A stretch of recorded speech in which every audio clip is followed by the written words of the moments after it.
de Bol. En lo que respecta a los sistemas de numeración, como vemos, nosotros el otro día introducíamos los números binarios y hemos visto las conversiones de decimal, hexadecimal y octal a binario. Hemos visto la aritmética binaria, pero comentábamos solamente que la representación de números negativos nos puede resultar ligeramente problemática. Y vamos a comentar también hoy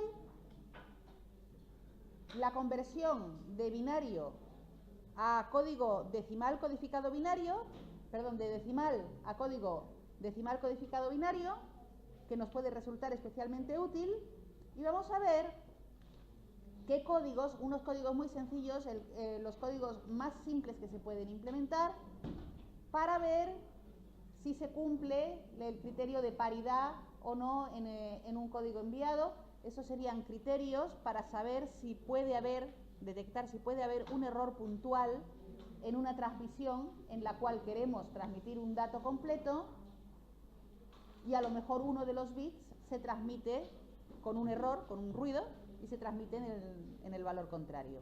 Estos códigos estarían diseñados para detectar esa posibilidad.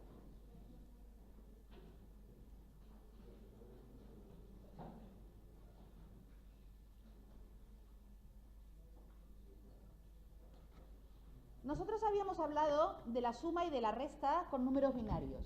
Y yo os comentaba en su día que el signo de la suma y de la resta nosotros lo podemos definir como operación dentro del conjunto de los números binarios. Pero si queremos introducir el signo como parte del número, es decir, si ya no queremos representar solamente números naturales, sino que queremos representar todos los posibles números enteros, positivos y negativos, necesitaríamos un signo nuevo para representar el signo. O sea, necesitaríamos un símbolo nuevo para representar el signo de nuestro número. Gracias.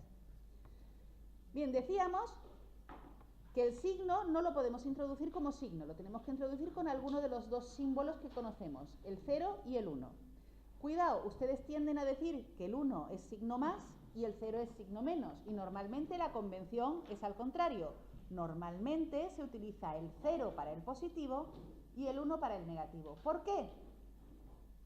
Porque el 0 en general no cambia el número que yo estoy escribiendo. Si yo pongo el 0 a la izquierda de cualquier número que yo esté utilizando, por ejemplo, el más 25 se representaría con un 0 delante y luego las cifras que corresponderían al 25 en binario. Cuidado, porque cada vez que yo les diga que tienen que representar un número en binario, binario natural o binario natural con signo, en cualquiera de esas dos opciones, ustedes van a tener que considerar que este 0 inicial es, en el caso del binario natural, en el que no consideramos el signo, sería una cifra más de nuestro número, y si yo les digo binario natural con signo, este 0 sería un signo más, ¿vale? Entonces hay que definir, igual que cuando yo digo esta cifra en binario o en decimal, por ejemplo, quieren decir dos cosas distintas, yo también considero sistemas de numeración distintos, el binario natural y el binario natural con signo. Ahora, esta representación tiene un problema. El problema es que si yo represento los números negativos con un 1 justo delante, este sistema de numeración deja de ser ponderado, deja de ser ordenado y ponderado. Porque si yo hago una comparación entre estos dos números siguiendo la norma general de comparación, ustedes saben comparar números a ver cuál es mayor. Normalmente vamos comparando cifra por cifra, si son iguales el número es igual, y en el momento en el que una de las cifras es mayor que la de arriba, pues este número sería mayor que el de arriba. En este caso todas las cifras son iguales salvo el signo. El 1 es mayor que el 0, llegaría a la conclusión de que el menos 25 es mayor que el más 25, lo cual es falso. En general, en realidad, tenemos un problema adicional y es el siguiente. Voy a representar números negativos usando el 1 como signo negativo, pero vamos a representar números pequeños, por ejemplo, del 0 al 3. Los positivos serían 0, 1, 1, 0, 1, 0, 0, 0, 1 y 0, 0, 0. Estos serían en orden creciente hacia arriba. Y los negativos serían 1, 0, 0, que es el 0, 1, 0, 1, que es el menos 1,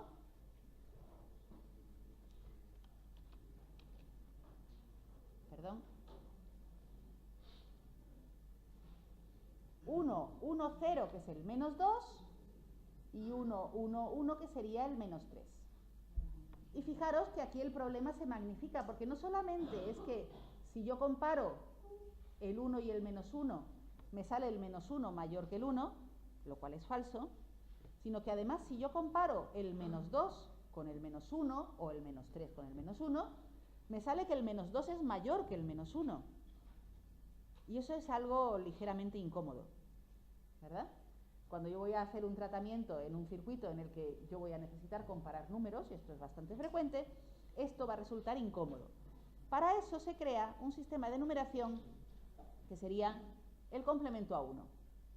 Yo diría, vamos a ponernos de acuerdo, vamos a intentar respetar por lo menos el orden de mayor a menor, aunque la primera cifra tenga que dejarla fuera porque es el signo, pero por lo menos que yo pueda respetar el orden de mayor a menor. Entonces, el complemento a 1 sería, para los números positivos se nos quedan igual, el código se representa exactamente igual, pero para los números negativos tendría todas las cifras significativas cambiadas y pondría el 1 aquí. Es como si yo cojo, por ejemplo, el más 1, cambio todas las cifras y me quedaría el menos 1. Eso sería 1, 1, 0. Fijaros, lo puedo ver como cambio estas dos cifras y le pongo un 1 delante, o simplemente invierto el signo del 1. Así podría construir todos los demás. 1, 0, 1 y 1, 0, 0. En el caso del menos 0, aquí tendríamos un 1, 1, 1, que es el código que nos falta. ¿Vale? Es un código, el complemento a 1. Y yo digo, cada uno de estos grupos de cifras, estos se quedan igual,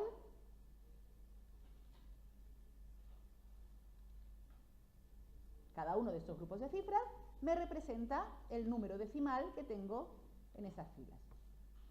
Y estos me representan los negativos. Ahora, el menos 3, sin considerar este 1 inicial, el menos 3 es menor que el menos 2 y es menor que el menos 1. Con lo cual ya puedo utilizar, sabiendo que es complemento a 1 y sabiendo que la primera cifra significa el signo de la expresión, yo puedo utilizar cualquier circuito comparador exactamente del mismo modo con números positivos y con números negativos. Y eso está bastante bien, ¿verdad? Pero me pasa otra cosa con los números negativos, y es lo siguiente. Cuando yo hablo de números negativos en el sistema decimal, por ejemplo, hago una cuenta en el sistema decimal que podría ser 10 más 2. Esta cuenta es equivalente a decir 10 más 2, más 10, más 2. Estoy omitiendo el signo. Si yo hago la cuenta 10 menos 3, estoy haciendo la misma cuenta, podría ser 10 menos 3 poniéndole el signo que se ha omitido, o bien también podría ser más 10 más menos 3. ¿Verdad? Y esta tontería que ustedes saben de sobra, para nosotros va a ser importante, porque significa que en el sistema decimal nosotros empleamos el signo como una especie de dualidad. Para nosotros significa prácticamente lo mismo el símbolo de la resta que el símbolo del signo para cada uno de los números. Son intercambiables.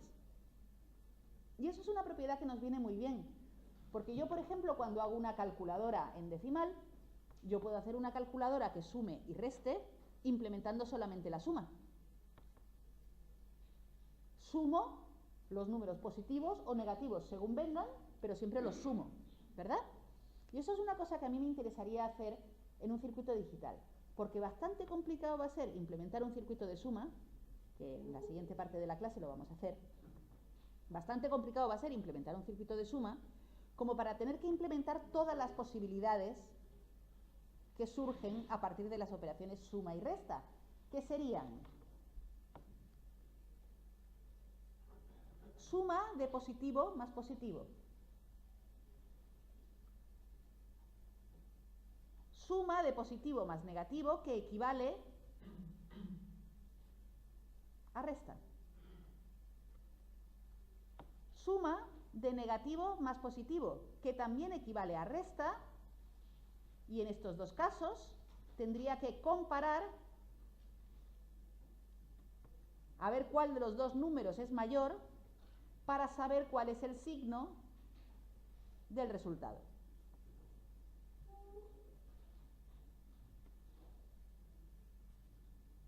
Y suma de negativo más negativo. Y ahora, no contentos con esto, tendría que implementar la resta de positivo menos positivo, de positivo menos negativo, que equivaldría a una suma, de negativo menos positivo, que equivaldría también a una suma, pero tendría que decidir cuál es el signo, etcétera, etcétera. O sea, todas las posibilidades. Lo duplico. Son dos algoritmos distintos y cada vez que tenga una operación de suma o de resta, voy a tener que decidir a cuál de estas 4 operaciones tengo que ir y voy a tener que ponerme a hacer comparaciones y cálculos de cuál es el signo del resultado. Y eso nos resulta incómodo. Nos resultaría mucho más cómodo poder hacerlo todo con un mismo sistema, hacer sumas, igual que hago en el sistema decimal, y meterlo todo en la misma caja de sumar. Una vez que tengo claro lo que voy a hacer, meterlo todo en la misma caja de sumar. ¿Se puede hacer eso? En nuestro caso, se va a poder hacer con este otro sistema de numeración, que es el complemento a 2. El complemento a 2 surge como un desarrollo posterior al complemento a 1. Fijaros, el complemento a 2 es dejar todos los números positivos exactamente como los hemos hecho hasta ahora, porque el complemento se aplica a los negativos. Y ahora, en los negativos se construyen como el complemento a 1, sumándole una unidad. Y si hay acarreo, paso de él. Fijaros cómo se hace. Yo tengo el 1, 1, 1, más una unidad. 1, 1, 1, más una unidad. ¿Sabemos hacer esa suma en binario? ¿Cuánto saldría?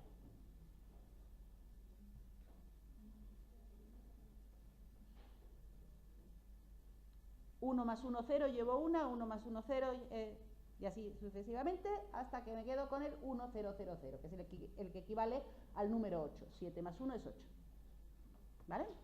Bien, estos son 4 cifras y no 3, no me importa, porque yo me voy a quedar con estas 3. Y fijaros que ahora el menos 0 tiene la misma representación que el más 0, lo cual parece conveniente, ¿no? Vamos a ver los demás números. El 1, 1, 0, que equivale a menos 1. Le sumo 1 y me quedaría el 1, 1, 1. El 1, 0, 1, le sumo 1 y me quedaría el 1, 1, 0.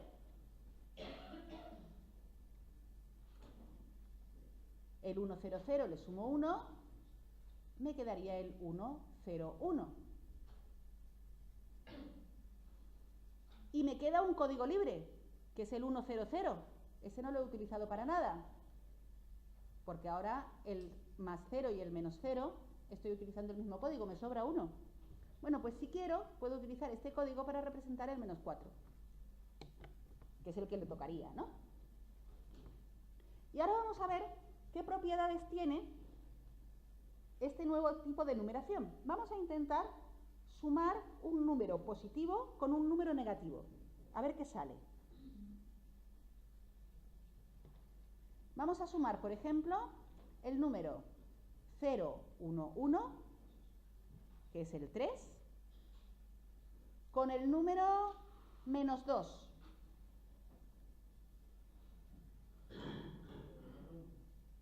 Dime.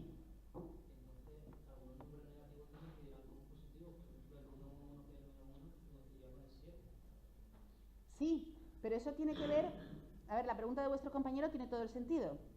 Cuando yo estoy haciendo este sistema de numeración, tanto en el complemento A2 como en cualquiera de los otros sistemas de numeración que contienen signo, el complemento A2, el complemento A1 o el sistema binario natural con signo, en cualquiera de esas representaciones voy a tener una cifra más a la izquierda que yo me pongo de acuerdo y digo que es un signo. En todas las cuentas que tú vayas a hacer en sistemas binarios, en cualquier sistema de numeración, siempre que vayas a introducir esto en un circuito, en un código o en un programa, tú vas a tener que definir a priori cuál va a ser el tamaño de tus números. Eso, los que estéis familiarizados con sistemas de programación, sabréis en los programas más sencillos de C, por ejemplo, lo primero que haces es definir las variables y decir de qué tipo son. Y al decir de qué tipo son, lo que estamos diciendo es qué tamaño ocupan. Es el tamaño del dato. Pues aquí vamos a tener que hacer exactamente lo mismo. Entonces, cuando yo hago cuentas, lo primero que hago es definir el tamaño del dato. Y en este caso yo estoy diciendo que mi dato es de 2 bits más signo.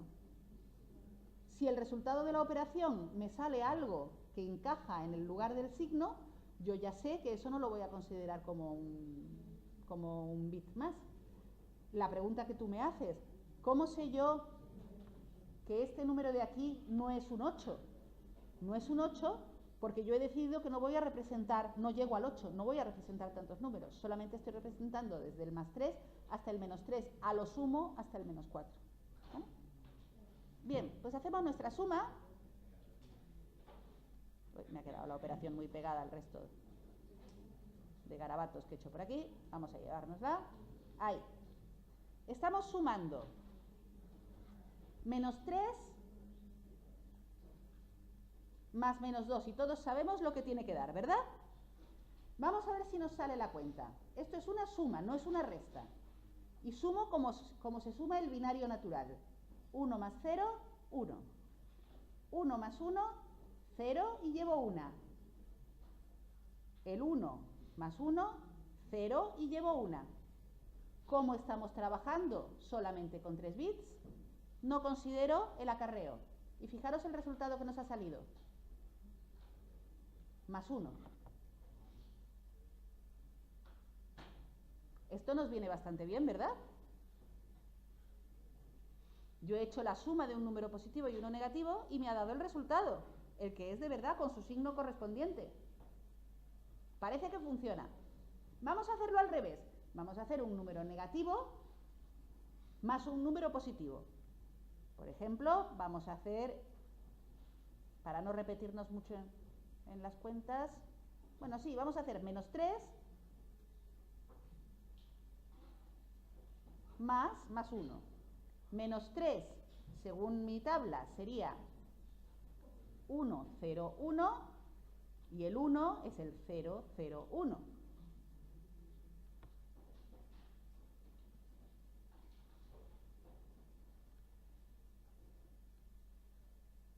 Vamos a ser medio ordenados. Hago la suma. 1 más 1, 0, llevo 1. 1, 1. Y este código es el que me corresponde al número menos 2.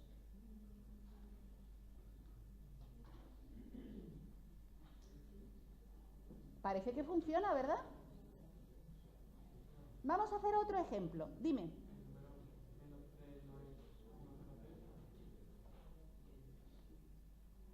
Estamos haciendo la cuenta en complemento A2.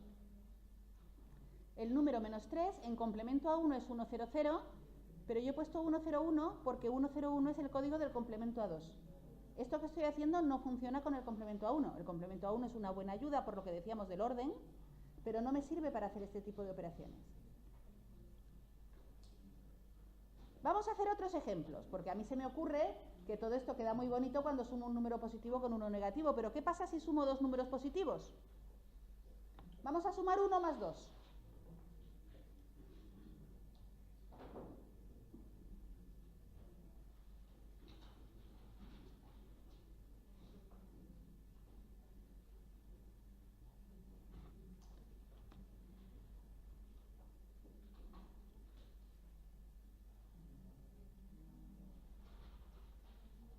intentar poner esta línea lo más horizontal posible. Hacemos la suma. 1 más 0, 1.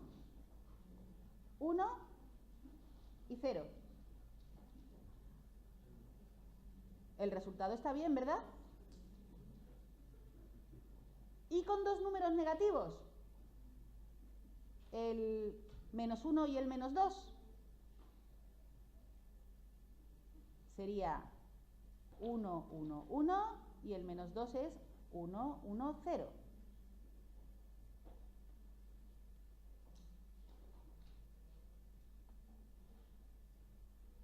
Uno, 0 me llevo 1 y ahora 1 más 1 es 0, es decir, es 10, ¿no? Más la 1 que me he llevado, sería aquí un 1 y me llevo 1. Hemos dicho que nos quedamos solamente con estas tres cifras y no consideramos el acarreo. Y nos encontramos con el número menos 3 de nuevo.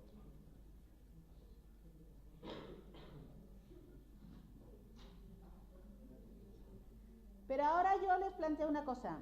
¿Y qué pasa si yo cuando sumo me da como resultado un número que está fuera del sistema de numeración? Un poco lo que preguntaba nuestro compañero antes, decía, ¿qué pasa si nos sale un 8, ¿no? Vamos a ver qué pasa si nos sale, por ejemplo, un 5. El 5 está fuera de la tabla que yo estoy representando. Si yo sumo 3 más 2,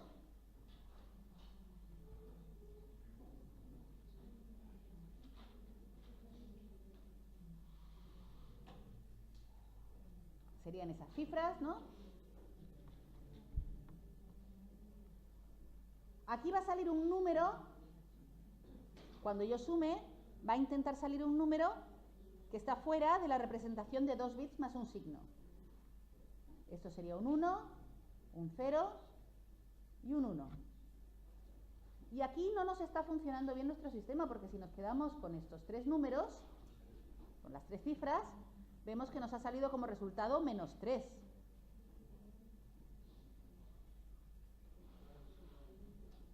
Esto es algo que no debería pasar, ¿verdad? Sin embargo, podemos observar una cosa.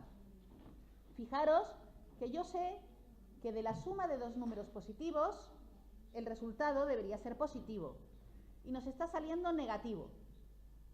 Es decir, el resultado no es el correcto, pero tengo una herramienta para conocer si ese resultado realmente lo puedo utilizar o no, y es comparar el signo de mi resultado con el signo de los operandos.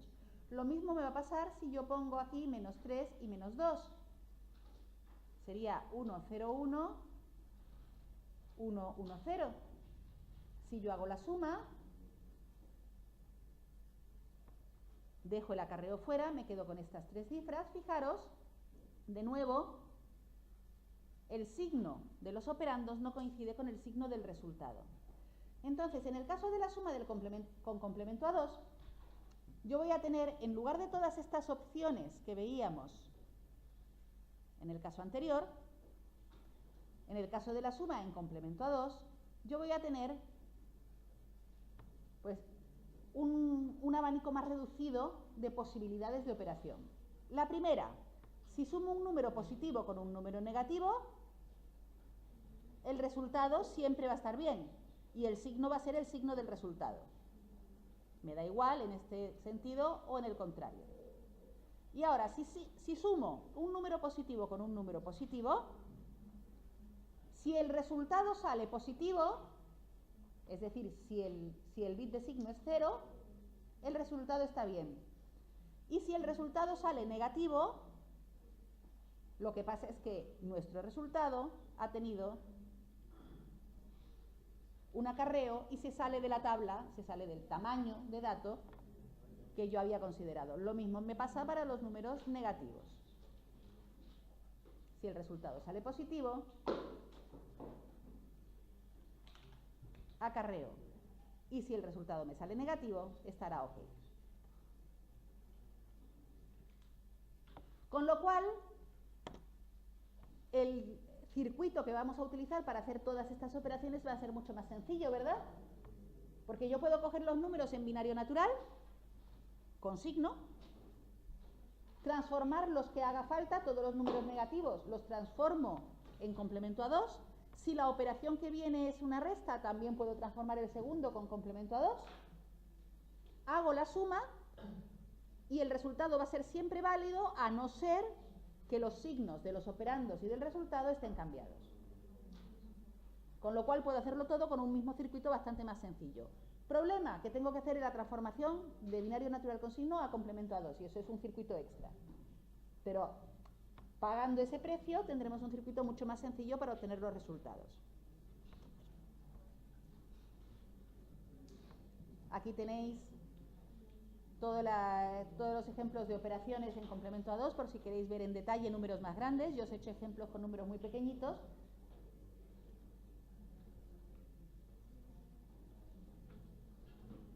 Otro sistema de numeración que nos va a resultar especialmente interesante es el sistema decimal codificado binario. Las siglas están en el orden de la expresión en inglés, pero es decimal codificado binario. ¿Esto qué significa? Bueno, cuando hemos hecho las transformaciones de binario a decimal o de binario a hexadecimal, nos encontrábamos con que binario a hexadecimal es muchísimo más cómodo, porque es mucho más fácil ir dividiendo nuestro número binario en grupos de 4 bits y cada uno de esos 4 bits interpretarlo como una cifra, con lo cual la transformación es muy rápida. Esto nos vendría muy bien que se cumpliera también con el código decimal, sin embargo no se cumple. Pero en ocasiones nos puede convenir el hacer una transformación, una especie de pseudocódigo, que sería coger cada una de las cifras del código decimal y codificarla como si fuera un número hexadecimal. De esa forma obtenemos un número que parece binario, pero no lo es, porque no es el binario natural. O sea, cuando me dan un número como este me tienen que decir en qué sistema de numeración lo hemos escrito, porque para hacer la transformación no es como la transformación de decimal a binario que se hace con las potencias de 2, sino que tenemos que deshacer este cambio de 4 en 4 cifras, y cada una de esas 4 cifras le hacemos corresponder una cifra de nuestro código decimal. ¿Vale? Que sepáis que esto existe. Es cómodo, pero es muy poco eficiente, porque fijaros que solamente estamos utilizando los códigos de 4 cifras binarias hasta el 1001, pero de aquí hacia abajo hay otros 6 que nos sobran y que no los usamos. Por lo tanto, estamos utilizando un ancho de banda, estamos utilizando una cantidad de información, un tamaño de número más grande de lo que utilizaríamos si fuera un binario natural. Solamente estaría justificado en determinadas ocasiones en las cuales no vamos a hacer muchas operaciones con los números decimales y simplemente los queremos convertir a binario para una operación rápida, muy directa de representación en algún otro sistema. Por ejemplo, cuando utilizamos displays, como números para representar en decimal, pues podríamos intentar hacer una representación BCD para hacer la representación más rápida. El código Gray. El código Gray es el código más loco de todos los que vais a aprender. Porque este código no tiene nada que ver con la representación ordenada de los números decimales o con una representación ponderada con una base fija como puede ser la binaria natural o la hexadecimal o la octal. Aquí el código está hecho con la idea de ahorrar en errores de transmisión, básicamente. Nosotros lo que vamos a hacer es que cada número respecto del siguiente varíe solamente un bit. ¿Esto para qué nos sirve? Para cuando estamos transmitiendo una serie ordenada, pues sabemos que de cada número al siguiente, si varía más de un bit, es que ha habido algún error. Nos sirve como numerador, como contador, nos podría servir de una forma bastante sencilla para comprobar si unos datos que nos vienen están en el orden adecuado, por ejemplo. Otro uso que vosotros le vais a dar y que ya le habéis dado, y que por eso es que está incluido este código Gray en estas transparencias, para que sepáis que esto existe como codificación también, pues para construir mapas de Karnaugh. Los mapas de Karnaugh que hemos hecho nosotros se han construido con un código Gray de 2 bits. Aquí está relatado el código Gray de 4 bits completo para que veáis cómo se construye, pero la norma siempre es la misma. Fijaros, yo aquí tendría el código Gray de 2 bits, este es exactamente el mismo que hemos utilizado nosotros en nuestros mapas de Karnaugh, Y fijaros que para añadirle un bit más lo que haría sería ponerle un 0 delante y representar aquí abajo, perdón, este es el código Gray.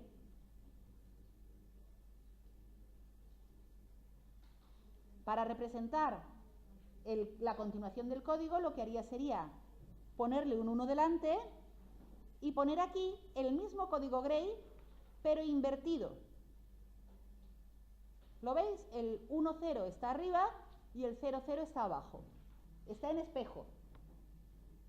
De este modo terminaríamos el código, en el número correspondiente al 7, en 1, 0, 0. ¿Que queremos un bit más? Pues le ponemos un 0 a la izquierda y ponemos la proyección especular de este código. Lo repetimos otra vez aquí. ¿Que queremos un bit más? Pues le ponemos un 0 a la izquierda y repetimos toda esta tabla con el 1 delante. ¿De acuerdo? Y así lo puedo ir ampliando todo lo que yo quiera. De este modo, siempre entre cada dos posiciones consecutivas vamos a tener solamente un bit de diferencia, sea el que sea. Por ejemplo, en este caso sería este. En este caso sería, vamos a poner entre este y el anterior, que es este, sería la primera cifra. ¿Veis? Siempre entre cada dos consecutivos cambia un solo número, una sola cifra. Con este código Gray yo puedo construir mapas de Karnaugh de un número pues arbitrariamente grande de variables de entrada. Vosotros habéis aprendido a hacer los mapas de Karnaugh con 4 variables de entrada. Podría haber hecho mapas de Karnaugh con menos variables de entrada, por ejemplo con 3 variables de entrada. Puedo hacer un mapa de Karnaugh de este modo.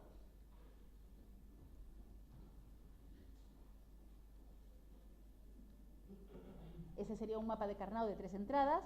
Un mapa de Karnaugh de 2 entradas es una tontería, porque se ve casi más rápido en la tabla de verdad que en el mapa de Karnaugh. Hemos desarrollado el de 4 entradas.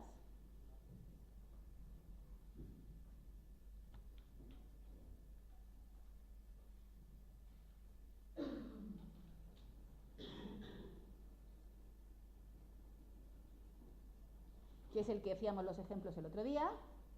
Pero también podríamos hacer un mapa de Karnaugh de 5 entradas, por ejemplo. ¿Cómo?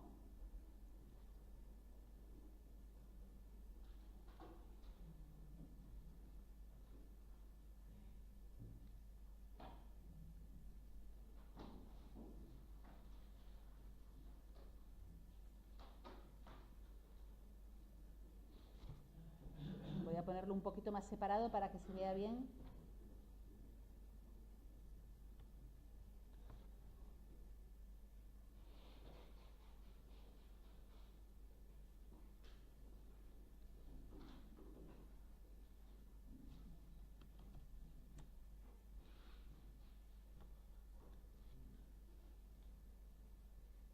¿Veis? Aquí empiezo a repetir el código 1, 1, 0 con el 1 delante.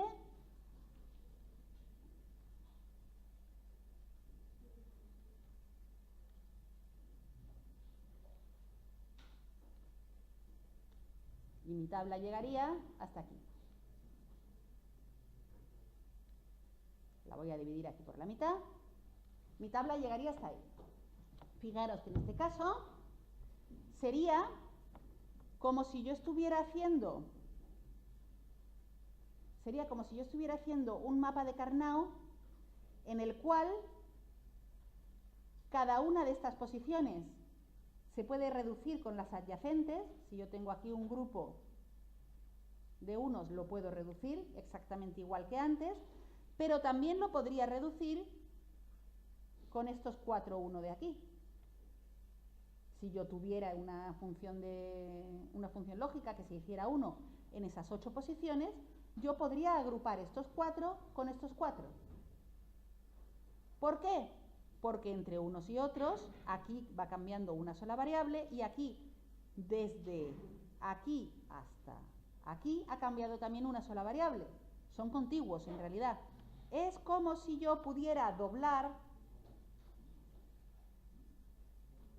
mi mapa de Carnot en esta dirección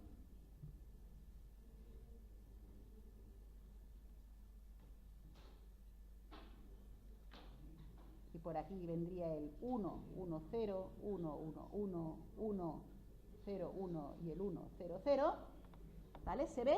Lo voy doblando hasta quedarme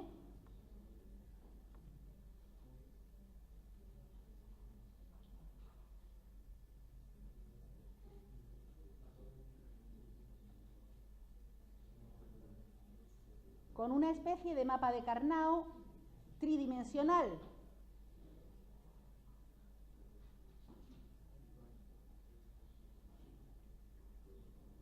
Voy a pintarlo así como si fueran...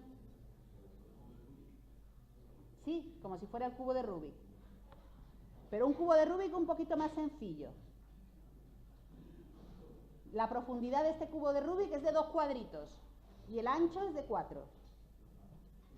Aquí tendríamos el correspondiente a 0, 0, 0, 0, 0, 1, 0, 1, 1 y 0, 1, 0. Y aquí, fijaros, al doblar, se me ha quedado aquí el 1, 1, 0, 1, 1, 1, 1, 0, 1 y 1, 0, 0. Y aquí, por supuesto, tengo lo mismo desde el principio. ¿Lo veis? De este modo se podrían agrupar en 3 dimensiones los grupos de unos y de ceros, según me lo hayan pedido. ¿Que quiero hacer 6 variables de entrada? ¿Qué puedo hacer? Pues sigue siendo un cubo tridimensional, solo que aquí tendría, pues, 3 por 3, ¿vale? Ahora, una cosa sí que os recomiendo. Esto se puede hacer y se puede ir desarrollando cubos cada vez más grandes. De hecho, hay gente que le gusta hacer como una especie de sudoku enorme de 3 por 3 e intentar reducir las variables. Pero una cosa sí que os digo, cuanto mayor es el número de variables, mayores son las probabilidades de equivocarse haciendo una cosa así. Entonces yo quiero que sepáis que esto se puede hacer, pero también quiero recomendaros que lo hagáis siempre a partir de tablas más sencillas. Cuando yo quiero hacer una tabla de 5 variables, como es el caso de esta que tenemos aquí, esto se puede hacer y la visión que tendríamos que darle es como si lo dobláramos en 2 y hiciéramos nuestra tabla tridimensional. Pero normalmente lo que se hace no es eso. Normalmente lo que se hace es una función característica para, por ejemplo, una variable, la variable a igual a 0, y una función característica para la variable a igual a 1, que nos quedaría de 2 por 2 y de 2 por 2. Y una vez que tenemos esas dos, vemos si hay términos comunes para poder agruparlos. Es mucho más sencillo, mucho más rápido, ¿vale? Bien. El código alfanumérico quizá es el más exótico de todos los que vamos a ver. Que sepáis simplemente que el código ASCII no es más que un código más de entre todos los códigos de numeración que podemos utilizar. El código ASCII que vosotros utilizáis es el código ASCII extendido, pero el código ASCII básico, que sería el que codifica 127 caracteres con 7 bits, pues sería simplemente un código de numeración más con muchos símbolos.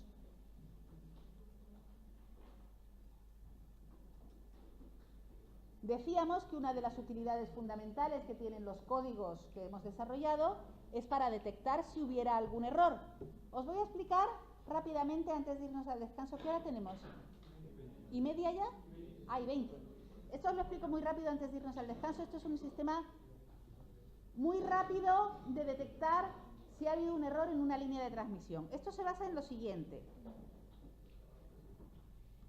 Si yo tengo un sistema en el cual yo genero un dato,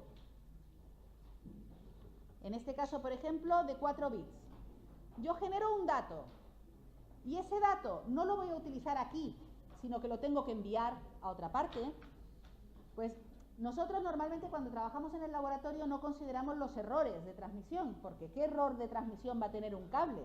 Si estamos enchufando el cable a un extremo y al otro, si tiene un error de transmisión es que lo hemos pinchado mal.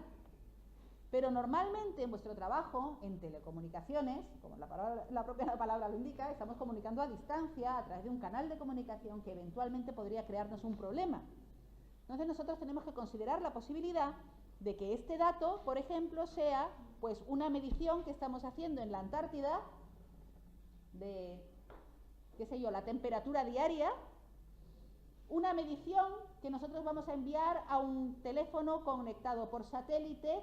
Esa conexión por satélite va a llegar a un teléfono móvil en la facultad y desde ese teléfono móvil vamos a intentar comunicarlo con un ordenador a través de un wifi o de un bluetooth si queréis, y comunicamos con un ordenador que va a recibir ese dato. Las probabilidades de que uno de los bits de nuestro dato se haya corrompido por el camino y inicialmente fueron 1 y finalmente sea un 0, este de aquí por ejemplo, inicialmente es un 1, finalmente es un 0, pues las probabilidades son relativamente altas. Entonces yo necesito tener alguna herramienta para poder controlar si el dato que yo he enviado es el correcto. ¿Cuáles son los sistemas de seguridad que se utilizaban tradicionalmente? Pues en electrónica analógica normalmente son duplicación. Yo envío el dato 2 veces. Si las dos veces te llega igual, es que el dato está bien enviado y bien recibido. Pero ¿y si son diferentes? Bueno, pues entonces envío el dato 3 veces. Si alguna de las 3 transmisiones es diferente a las otras 2, me quedo con las otras 2. Y así podría corregir el dato que se ha transmitido mal. Esto es un sistema que es poco económico. Este es el sistema que se utilizaba antiguamente cuando se lanzaba un satélite y se quería meter electrónica que podía tener una funcionalidad crítica para el control de ese satélite. Pues se metía la electrónica por triplicado y se metía un sistema de votación para que el satélite reaccionara ante el circuito que ganara, la opción que ganara, porque no podían arriesgarse a que funcionara mal. Hoy en día esto no se hace así. Hoy en día nos basta con añadir una pequeña cantidad de información a la transmisión, por lo menos para detectar si ha habido un bit que está mal. La forma más sencilla sería decir, voy a añadir un bit de paridad. Ese bit va a ser 0 si el número de unos que yo he transmitido es par. Y va a ser 1 si el número de unos que yo he transmitido es impar. Entonces, imaginaros, en esta señal yo he transmitido un 1, por ejemplo, 0, 0, 0. Y aquí recibo 0, 0, 0, 0. Yo, en la recepción, aquí, con la recepción pelada de los 4 bits, no puedo saber que está mal. Interpretaría que es un 0, 0, 0, 0. Pero si aquí genero un bit de paridad, este bit de paridad aquí es un 1. Y ese bit de paridad llega hasta aquí. Y no se corresponde con la paridad del dato. Pongo un detector de paridad y digo, cuidado, se ha detectado un dato que está mal, repite la transmisión. Eso sería una duplicación de la transmisión solo en el caso de que hubiera un error, con lo cual hemos ahorrado bastante en el ancho de banda de la transmisión. Esto se va a detectar como un error tanto si uno de los datos se transmite de forma equivocada como si el bit de paridad se transmite de forma equivocada. Imaginemos que el error no ha afectado a este bit sino a este. Aquí se ha recibido un 1, que es lo que venía inicialmente, y aquí el bit de paridad se ha corrompido y recibimos un 0. De nuevo, el 0 no se corresponde con la paridad de este número. Por lo tanto, se genera una señal de error. La señal de error no me dice dónde está el error, me dice que hay un error.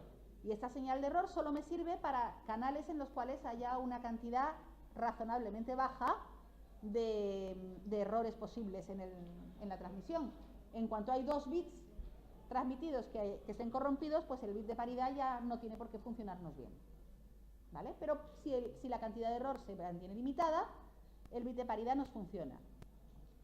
Esto nos llevaría a una codificación de bits de paridad. Podríamos considerar esto como un número completo de bits de paridad completos o sea, de dato completo para su transmisión.